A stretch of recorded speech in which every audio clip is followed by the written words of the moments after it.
Dear students, today we are going to discuss about trial balance. Trial balance is the most important in the financial accounting. After posting the journal entries into the ledgers, then we have to prepare trial balance with the help of ledger balances. So, trial balance intermediate లో 2 marks మనకు అడుగుతున్నాడు. Just we have to discuss the introduction of trial balance and how to record the ledger amounts into the trial balance. Look at here, the trial balance. We have to prepare trial balance as it generally 31st March year, financial year ending prepare this 31st March, or in sometimes if the company follows the calendar year, it prepare 31st December.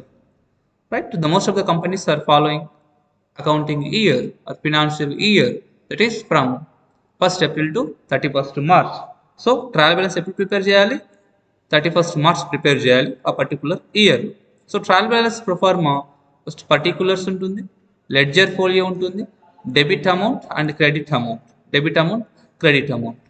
Trial బ్యాలెన్స్లో మనం ఒకటి గుర్తుపెట్టుకోవాలి ఏంటంటే, మనకు personal accounts ఉంటాయి. మనకు types of accounts ఉన్నాయి కదా, పర్సనల్, ఇంపర్సనల్ అని. సో పర్సనల్ అకౌంట్స్లో డెటార్స్ ఉంటారు, క్రెడిటర్స్ ఉంటారు. పర్సనల్ అకౌంట్స్లో డెటార్స్ ఉంటారు, క్రెడిటర్స్ ఉంటారు. ఓకేనా? తర్వాత రియల్ అకౌంట్లో అసెట్స్ ఉంటాయి, లయబిలిటీస్ ఉంటాయి. తర్వాత నామినల్ అకౌంట్లో ఇన్కమ్స్, గెయిన్స్, ఎక్స్పెన్సెస్, లాసెస్ ఉంటాయి. ఓకేనా? ఇది. సో ఇక్కడ పర్సనల్ అకౌంట్స్లో డెటార్స్ని మనం డెబిట్ అమౌంట్లో రికార్డ్ చేయాలి, క్రెడిటర్స్ని క్రెడిట్ అమౌంట్లో రికార్డ్ చేయాలి. రియల్ అకౌంట్లో అసెట్స్ ఉన్నాయి కదా, అసెట్స్ని డెబిట్ అమౌంట్లో రికార్డ్ చేయాలి, లయబిలిటీని క్రెడిట్ అమౌంట్లో రికార్డు చేయాలి. ఓకేనా? నామినల్ అకౌంట్కి వచ్చేస్తే ఎక్స్పెన్సెస్ అండ్ లాసెస్ ఉన్నాయి కదా, అవి డెబిట్ అమౌంట్ కాలంలో రికార్డ్ చేయాలి. ఇన్కమ్స్ అండ్ గెయిన్స్ ఉన్నాయి కదా, వాటిని క్రెడిట్ అమౌంట్ కాలంలో రికార్డ్ చేయాలి. ఈ రూల్ మనకు బాగా ఫాలో అయితే సింపుల్గా ట్రయల్ బ్యాలెన్స్ మనం చేయొచ్చు. సో ట్రయల్ బ్యాలెన్స్లో ఇక్కడ ఈ debit amount and credit amount ఉంది కదా, డెబిట్ అమౌంట్లో ఏం రికార్డ్ చేయాలి అంటే డెటార్స్, అసెట్స్, ఎక్స్పెన్సెస్, లాసెస్, వాటిని డెబిట్ అమౌంట్లో రికార్డ్ చేయాలి. అట్లనే క్రెడిట్ అమౌంట్ కాలంలో క్రెడిటర్స్, లయబిలిటీస్, ఇన్కమ్స్, గెయిన్స్, వీటిని క్రెడిట్ అమౌంట్ కాలంలో రికార్డ్ చేయాలి. ఒకసారి చూడండి, ఇక్కడ మనకు పర్చేజెస్ ఇచ్చింది. పర్చేజెస్ డెబిట్లో రికార్డ్ చేయాలి, సేల్స్ క్రెడిట్లో రికార్డ్ చేయాలి. పర్చేజ్ రిటర్న్స్ క్రెడిట్లో రికార్డ్ చేయాలి, పర్చేజ్ డెబిట్లో రికార్డ్ చేయాలి, పర్చేజ్ రిటర్న్స్ క్రెడిట్లో రికార్డ్ చేయాలి. సేల్స్ క్రెడిట్లో రికార్డ్ చేయాలి, సేల్స్ రిటర్న్స్ డెబిట్లో రికార్డ్ చేయాలి. క్యాష్ అసెట్ కాబట్టి డెబిట్లో రికార్డ్ చేయాలి. బ్యాంక్ బ్యాలెన్స్ అసెట్ కాబట్టి డెబిట్లో రికార్డ్ చేయాలి. క్యాపిటల్ లయబిలిటీ కాబట్టి క్రెడిట్లో రికార్డ్ చేయాలి. సాలరీస్ ఎక్స్పెన్సెస్ కాబట్టి డెబిట్లో రికార్డ్ చేయాలి. ఫర్నిచర్ అసెట్ కాబట్టి డెబిట్లో రికార్డ్ చేయాలి. బిల్స్ పేయబుల్స్ లయబిలిటీస్ కాబట్టి క్రెడిట్లో రికార్డ్ చేయాలి. బిల్స్ రిసీవేబుల్స్ అసెట్ కాబట్టి డెబిట్లో రికార్డ్ చేయాలి. డెటార్స్ అసెట్ కాబట్టి డెబిట్లో రికార్డ్ చేయాలి. ఓకే, నెక్స్ట్ క్రెడిటర్స్ లయబిలిటీ కాబట్టి క్రెడిట్ కాలంలో రికార్డ్ చేయాలి. డ్రాయింగ్స్ ఎక్స్పెన్సెస్ కాబట్టి డెబిట్ కాలంలో రికార్డ్ చేయాలి. లోన్ లయబిలిటీ కాబట్టి క్రెడిట్ కాలంలో రికార్డ్ చేయాలి. ఇంట్రెస్ట్ రిసీవ్డ్ ఇన్కమ్ కాబట్టి క్రెడిట్ కాలంలో రికార్డ్ చేయాలి. ఇంట్రెస్ట్ పేడ్ ఎక్స్పెన్సెస్ కాబట్టి డెబిట్ కాలంలో రికార్డ్ చేయాలి.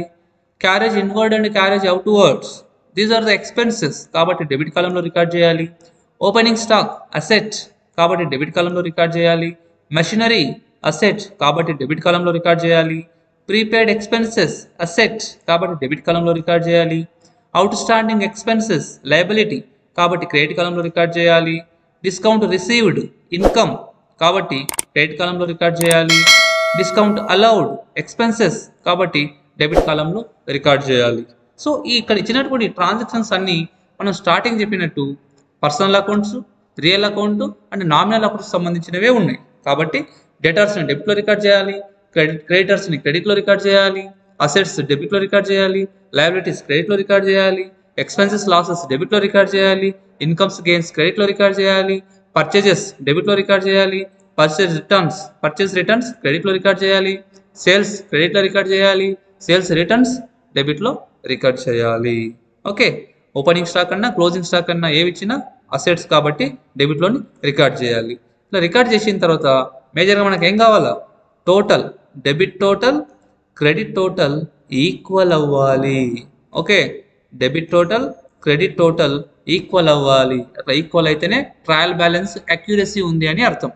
ఎందుకోసం ప్రిపేర్ చేసాం ట్రయల్ బ్యాలెన్స్ అంటే to know the arithmetical accuracy of the ledger accounts. ఓకేనా, అందుకోసం చేస్తాం. కాబట్టి ఇక్కడ డెబిట్ కాలం అమౌంట్ క్రెడిట్ కాలం అమౌంట్ బోత్ మనకేం కావాలి, ఈక్వల్ కావాలి.